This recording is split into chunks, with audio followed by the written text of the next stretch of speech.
Malagasy dia amin'ny no androsoan'ny fandarana meteo tokantranonao indray amin'ity alina ity manolotra ny fiarabana tompo-plasy tompo-vavy. Dia tsara ny manamarika fa ato anatin'ny vanim-potoanany manasara taona isika amin'izao fotoana izao amin'ny fiandohan'ny volana novambra vao hanitsaka ny vanim-potoanany fahavaratra. Dia izao ara dia afaka miomana ny amin'izany ny tsirairay.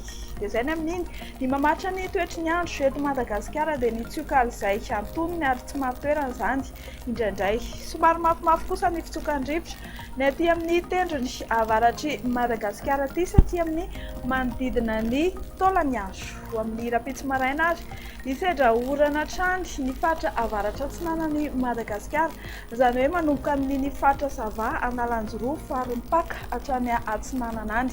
Haka endrika tandrifin-drahona kosa ny orana ny any atsimo atsinanana sy taolan'ny aro any. Hisy hatrany ny endrika manify any avadivavy fitovinany sy ny ilany atsinanan'ny faritry ny avoatany fa andrahoana na andrahoana vitsy ny andro ny amin'ny faritra sisa.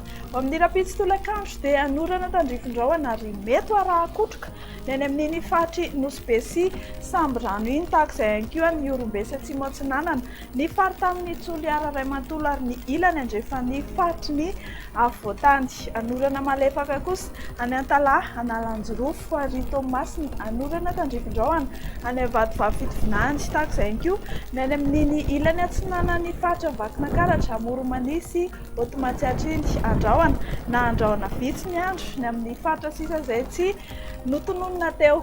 Raha mahakasika ny fandrefy hafanana indray dia tsy dia mihetsika firy amin'ny rapitso maraina ny mahakasika ny maripana. Ny maripana ambany indrindra izao dia 13 hatramin'ny 15 degré celsius ny aty amin'ny faritry ny avoatany.